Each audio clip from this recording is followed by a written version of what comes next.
Hello there, and welcome back to the second video of the Random New World tile making tutorial series. So, in our last video, we created this nice little height map here for our test tile. Now in this video, I'd like to show you how we can actually start testing this out to see how it works in the game. So far, we've only ever exported the height map. We haven't created any other images, nor have we created the text file that this tile will be required to actually show up in game. And so it follows that in order to actually test out this height map, we have to create all the other things that we need for the tile as well. Now, we only need to create very basic versions of those other files. So I'm going to create a river map that doesn't have any rivers, and I'm going to create a province map that only has a couple provinces, and an absolutely bare bones text file. That's fine for this stage. So let's begin creating these other components, just so we can test out this height map and finally see our creations start to come to life in game. So let's start with the river map. Now, you may remember from the guide that I had you read in the last video, the river map is an extremely finicky file. It's an index file, which means that it follows an extremely narrow set of specifications for what colors can and cannot exist in that file, and its encoding is special too. So it follows from that it's really not possible for us to turn our master file here into that sort of index file and then export the right kind of image from this master image for the river map. Instead, we kind of have to do it backwards. What we're going to do is we're going to find one of the game's river maps for one of the tiles that come in vanilla, and then we're going to do all of our work in there and then bring it back over here. And you'll see later on that we can actually do some work on the river map in here, but in the final instance we'll always be copy and pasting what we've done in this image over to that other proxy image that we have, and then exporting from there. So that's all very technical, so let me show you how this actually works. So I'm going to go File, Open, and we're going to navigate to the base directory of the game. Now I have mine stored in another hard drive here, but usually it's in Program Files times 84, Steam, Steam Apps, Common, you know, the base, where you find your games on Steam. So let me see where I put it here. So it's going to be in Steam Library, Steam Apps, Common, Europe Universalis 4, Map, Random, Tiles, Data. And here are all the tiles that come with the game. And so we just want one. It doesn't matter which. What matters is that it is a river map, which means you'll see here it's it's white and gray with some blue on it. That's what the preview is going to look like. But most importantly, it's something _R. _R means it's a river map. So I'm going to open this up. It's going to appear in a new window here. I'll have to find it though. So this is what a river map looks like. You'll have white is land and gray is sea. This doesn't actually impact anything in how the river map is generated, but it's useful to see when you're drawing a river map where the land is and where the water is. The reason it's like this, gray, not black, white instead of something else, is because you can only have specific colors in river map. You zoom in here and these are your rivers. So the way a river works is it's an unbroken line, essentially 1 pixel wide at all times. You can never double up in pixels, that'll break the river, and it must be a continuous line. It starts with 1 green pixel, and then ends eventually. There's no ending specific color. Branches, so you can draw a branch like so, but it has to join the main branch, the main trunk of the river with a red pixel without interrupting the line of the main trunk of the river from green down to where it ends. I believe you can see it here if we zoom in a lot. Let me just find our zoom in tool here. It's kind of hard to pick out, but there is a yellow pixel there, and yellow pixel means that this is a delta sort of thing. This is a river splitting off from the main river.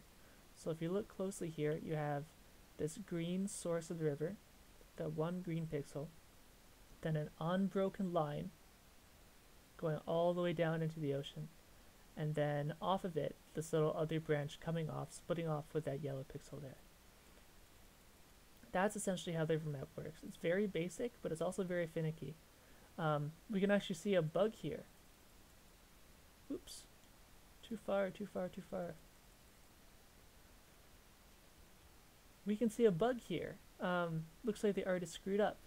You see you've got one thing here, but it isn't actually connected to the trunk there. So when this generates, you're just going to see this part, but you're not actually going to see that one little bit. And the deepness of the blue color tells you how large the river is going to look in game, how wide it's going to be. So just to give you a sense of how finicky these things are, we can go up here to Windows, and then you go down to Dockable Dialogues, and you click on this thing called Color Map. And these colors are the only colors that this image allows. You have your starting pixel for a river, the pixel that says connect another one here, which is red, yellow, which is branch one off, and then these varying shades of blue that are the deepness of the river. I'm not sure what these green shades are. I've never seen them in use. And then down here, your gray for sea, and your white for land. So you can see why you'd want to stick in this sort of file, because there's no way we can get that sort of specific. There's no way we can index easily our master image in a way that would work with the specifications that this sort of image requires. So, that being said, what we're going to do here is take this image and reformat it into something that we can use. So, what we're going to do is, let me double check. So, our image here is 384 by 384. This one is 896 by 896.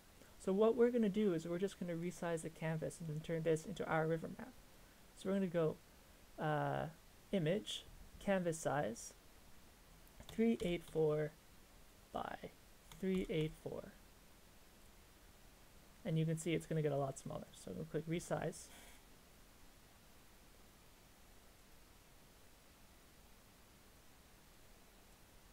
Resize. And there we go. You see this dotted line because the old layer is now actually larger than the image itself. But that's okay, because we can just delete the old layer and then add in our own. There we go. I'm just going to call it river.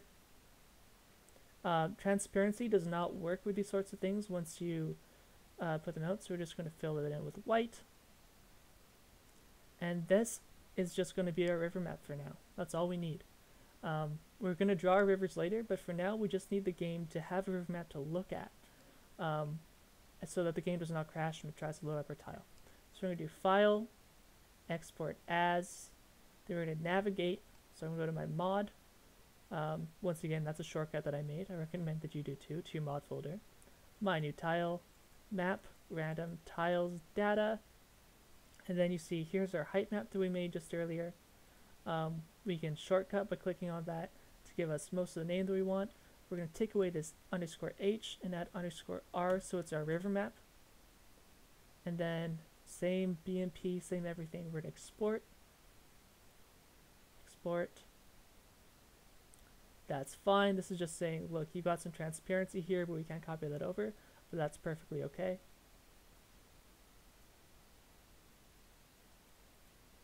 Okay. Compatibility options, I believe you have to write do not write color space information. And let's press export. Okay, so now I've got a river map. Second last thing we have to do. So now let's just, for sake of argument, because it's a white image, it doesn't mean that much, but to show you what we'll do later, I'm just going to go select Control C, copy this, back over here, and I'm going to paste it. Well, make a new layer, river, let's say, and then on river, I'm going to press Control V, paste what we just took, anchor it.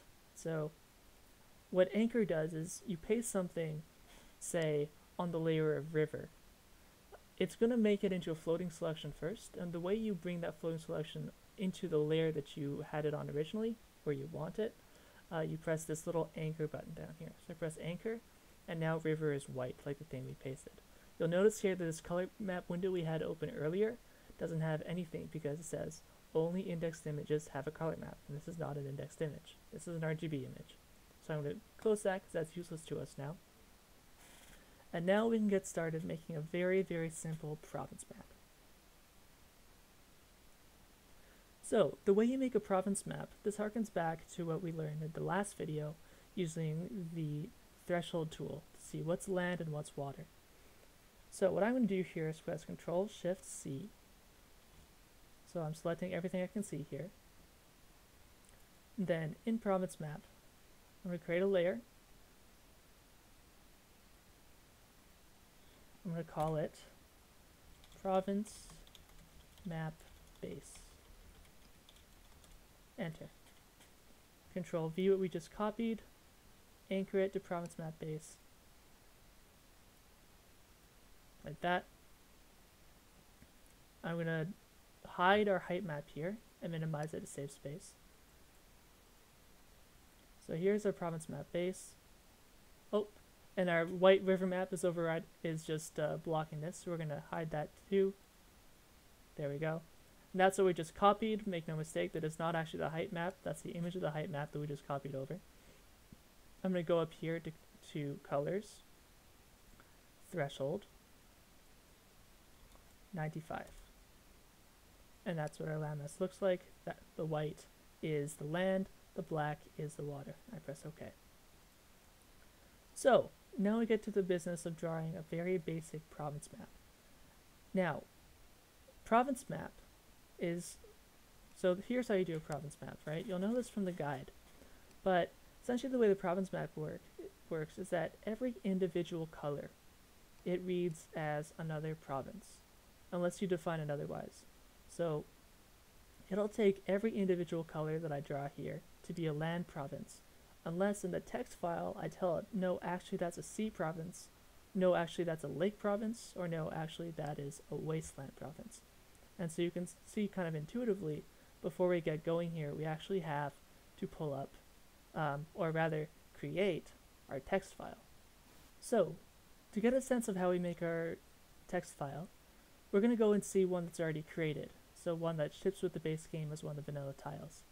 So first things first, we're going to navigate to our Europa Universalis 4 base directory. So I was in our data here inspecting our new tiles. Here's our height map, here's our river map. So go Europa Universalis 4 mod, sorry, not mod. Europa Universalis 4. This is our base directory, you remember, in your Steam Apps folder somewhere. So map, random, tiles, and now you see all these text files. These are the individual text files for every folder that ships with the base game. And you can see that they're in the tiles folder, and then in that folder is data, where all the actual images are. So we can go back. So let's open up one of these, say tiledanubian1.txt.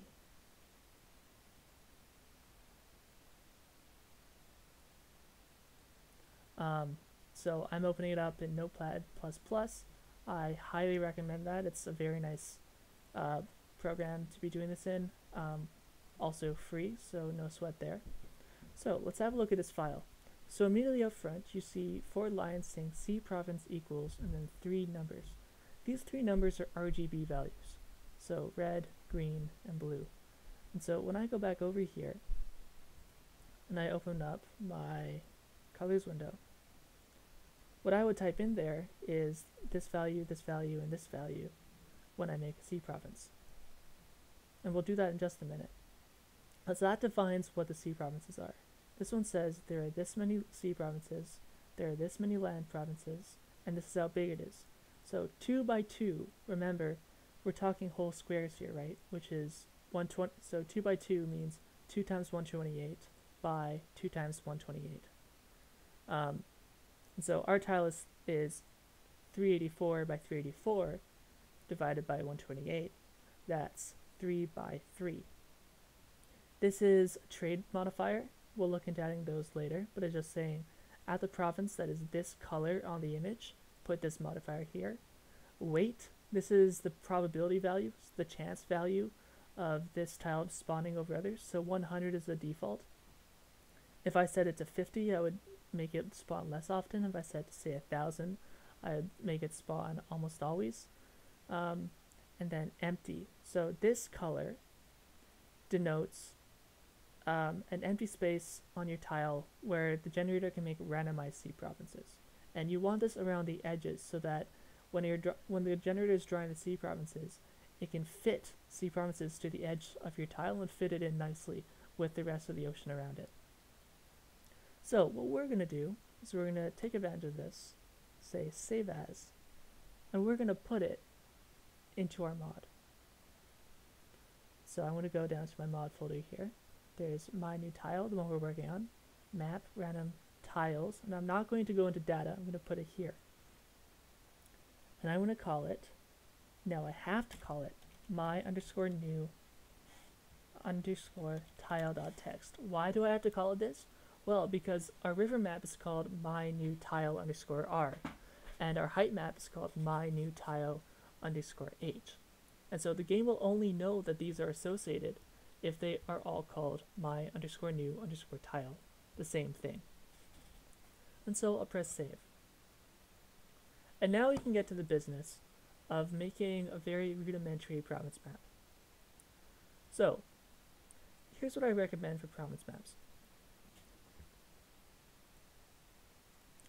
First things first, make 2 separate layers for your sea provinces and for your land provinces. And we have a really easy way to do this because we have this threshold image.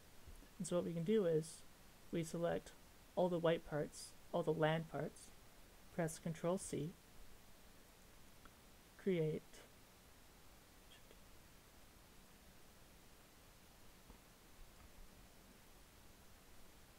so here's what I suggest for province maps.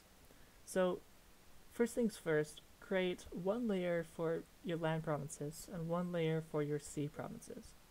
And the really easy way to do this is just to take advantage of this threshold we have right now. That's why I put it here. So we select all of the white here, everything that's above sea level, go Control C, paste it again, it creates a floating layer, and then paste that to a new layer.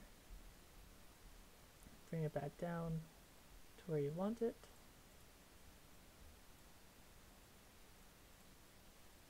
Come now.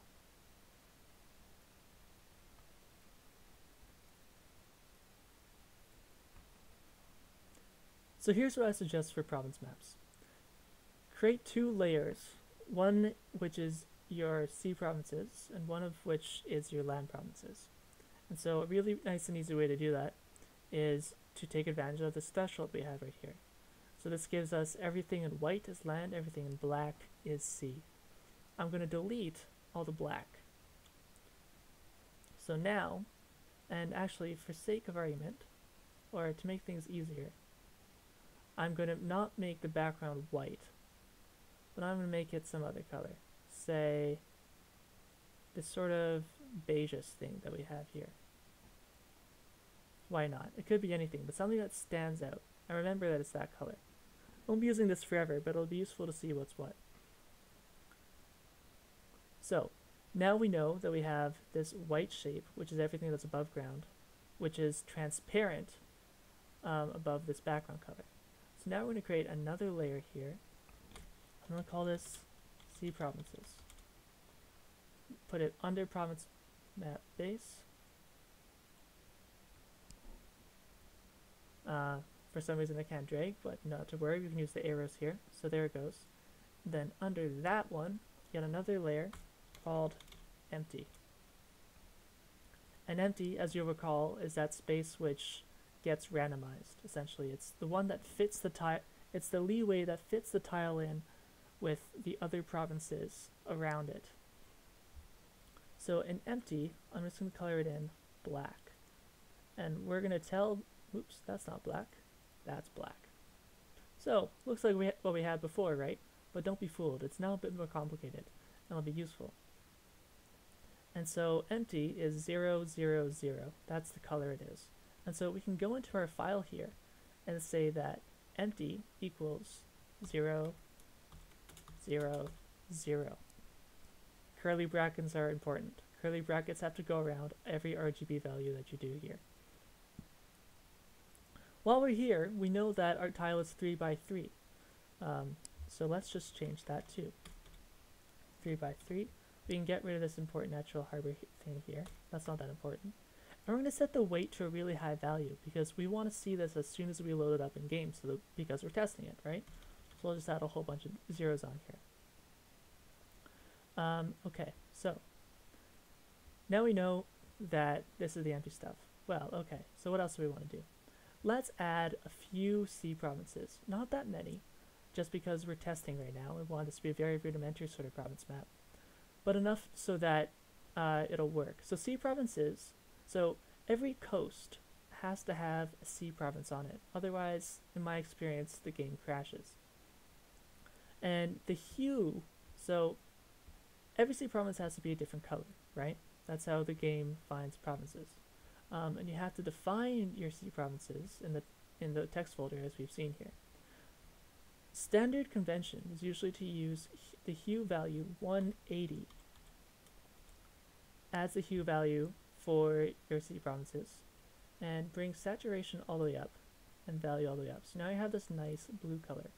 And I'm going to show you how you start drawing provinces because every province has to be a different color, and there's a nice way that you can do it that's very systematic, easy to do, and it keeps your tile looking very clean, which is useful because it means that you can stay organized, essentially. So I'm going to press Ctrl A so we select everything. And then here on my C province layer, which is sandwiched between the white here and the black down there, I'm going to start going like this. I click and I press Shift, and when I pull away, it makes me go in a line. So I'm going to do that, and there's the C province. I go all the way in over the land here because if I end up making changes to the land, I don't want to have to like reconfigure the C province again.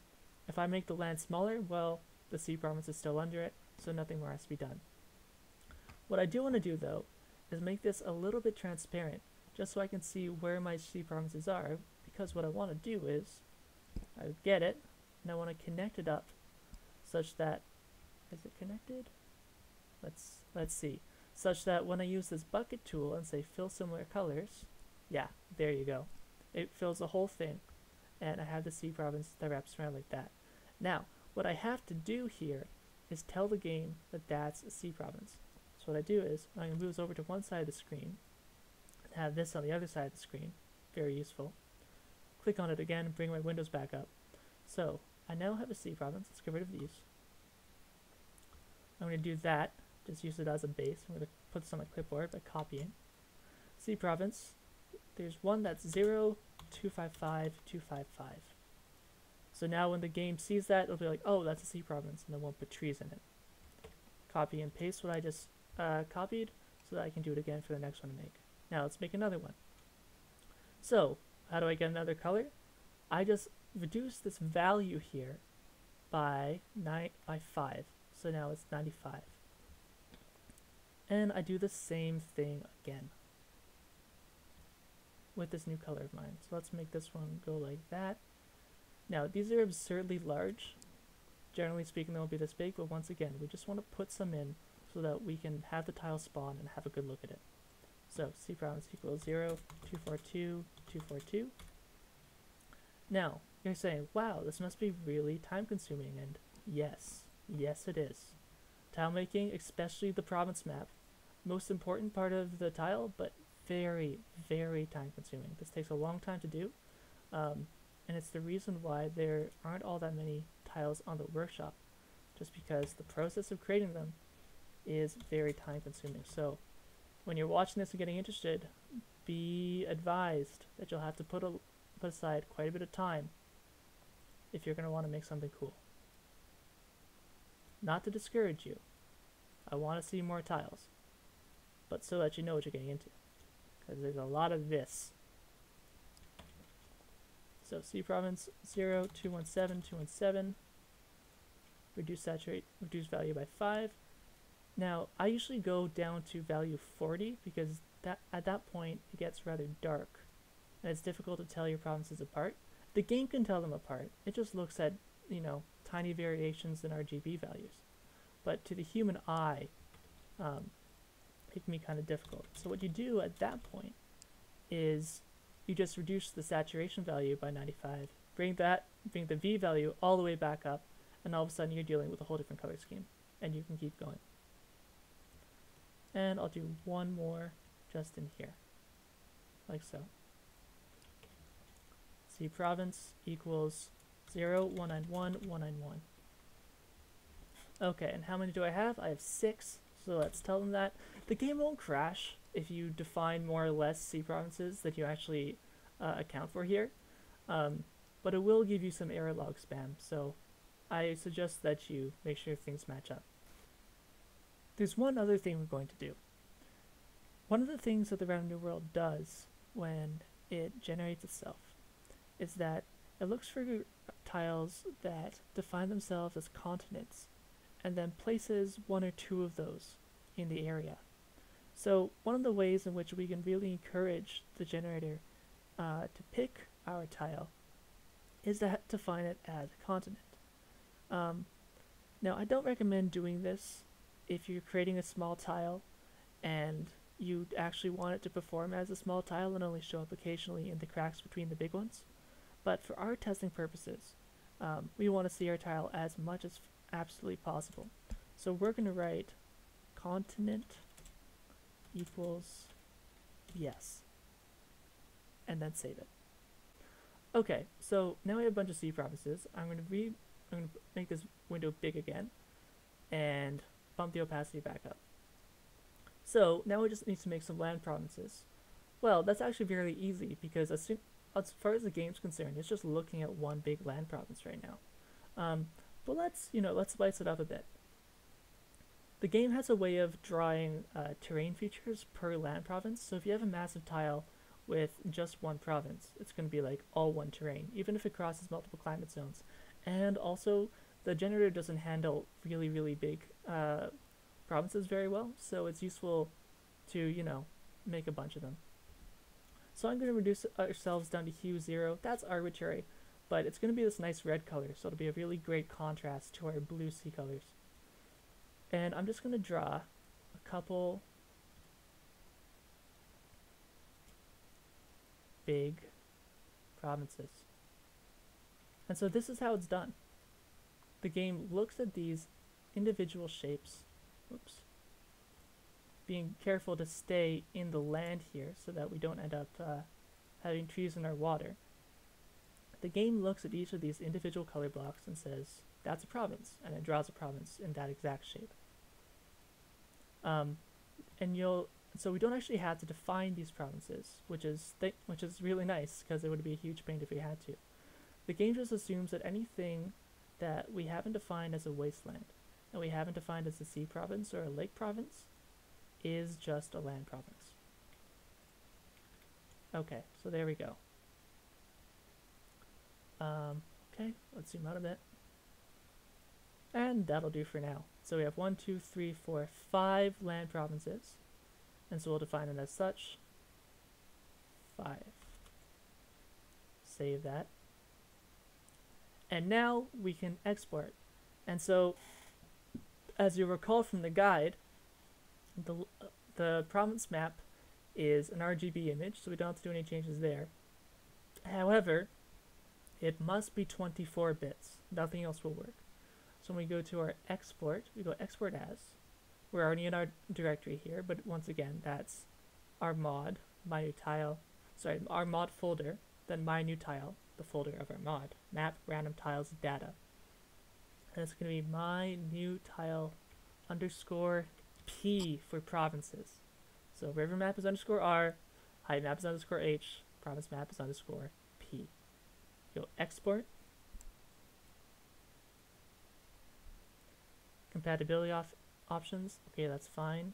Advanced options, this is what's really important. You open up this drop down menu and you change it to 24 bits because by default it's going to be 32 bits and that's not what you want. It won't work. So it has to be 24 bits and then you can just press export and off it goes. Okay, so now we probably have everything we need to test out this tile. There's a height map there's a river map, and there's a province map. They're all in the right place, and we now have our text file in the right place as well, defining all of it as such.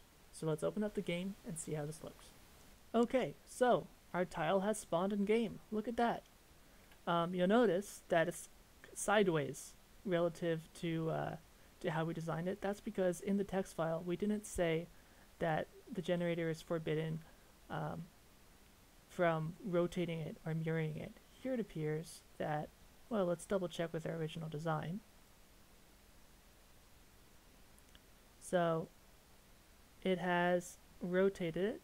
Has it mirrored it also? Yes, it has. So it's mirrored it and it's rotated it. So it's looking quite a bit different than how we designed it, but that is it indeed. So let's focus on some of the topographical features here. Pulling back up our height map.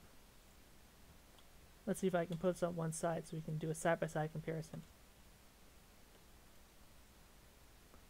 Zoom in all the way. Ah, okay, so it's not going to be so nice like that. Move these out of the way. So we can see that our two big blobs here, which we feathered out, are the two mountains in the middle of it here. And we can see that they don't just pop out of nowhere. They kind of peter off to the edges, and they have these little ridges that extend down. And they morph into each other, and they've got this sort of, yeah, they ease off, and they've got these tendrils. They look really organic, in my opinion.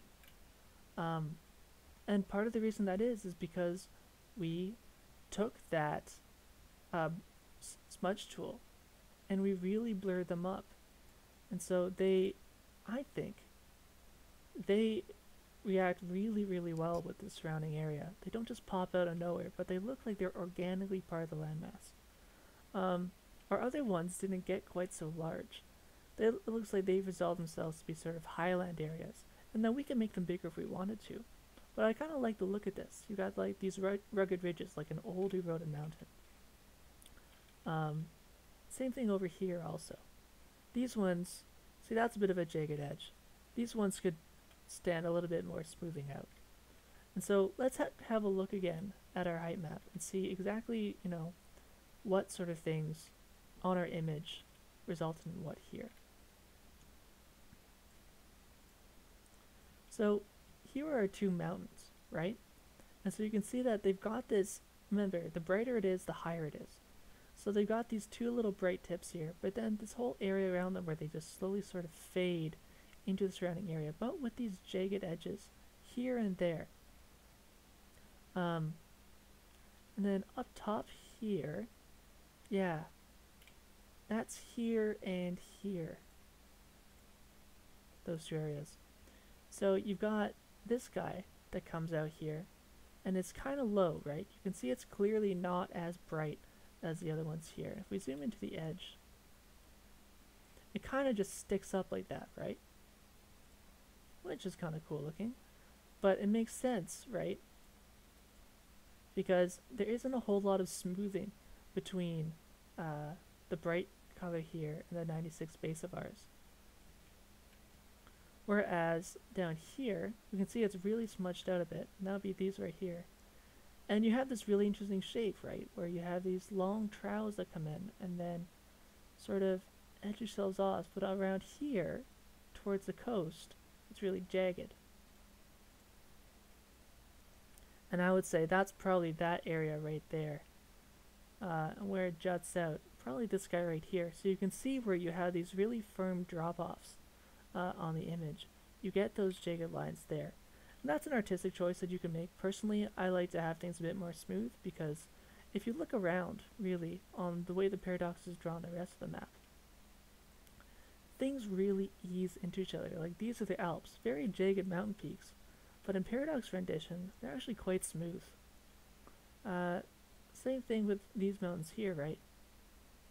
Very smooth, not crazy jagged. Even, I mean, the most crazy example of this, right, that goes against my theory is the Himalayas. But even here, you can see it almost looks kind of ridiculous. Like there's just that sheer cliff face. Um, and when you're playing as Nepal, like it looks kind of funny. But then again, right, you can get that same sort of effect on your tiles if you don't smooth out your mountains. So once again, it's a choice that you can make. It is up to you. So here are the tile. I'm looking, and I think I'm really happy with it, to be honest. And if we look here, right, here are those basic provinces that we drew, reflected exactly as we drew them. Around the coast, you have this sort of light sea, and that is that one little boundary layer of RGB 92 that we placed around the coastline. It just gives you that sense that, you know, it eases into the continental shelf and falls off. Speaking of the continental shelf, if you look closely, you can see that in here the water is quite a bit lighter than out there, and that's our shallow sea coming into play. It's very subtle, but I think shallow sea like that really makes a big difference, almost subconsciously. And we have, so here's an interesting thing, right? We drew our sea provinces, but you can tell here that they're not exactly the same as how we drew them on the province map. If we double check back at that again, let me zoom out a little bit here. We see that we cut them at fairly straight edges, but on here, right, they've been stretched. The edges aren't straight.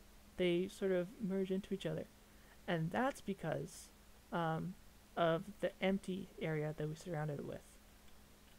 When you have an empty area next to a sea tile, the generator takes liberties with it, and it moves their edges around. It treats the black area, the empty area, as leeway, and so we can see that's happened here, and that provides a very nice organic transition into the rest of the world outside of our tile, like with this tile here, for instance. So there we go. We just made that, and really, tile making is sort of as easy as that. There's a lot of other things we need to do. For instance, we haven't defined our own regions yet, which makes sense because this is a very small tile. There's no rivers on this tile, for one thing. The coastlines, I think, are rather boring. They go very straight.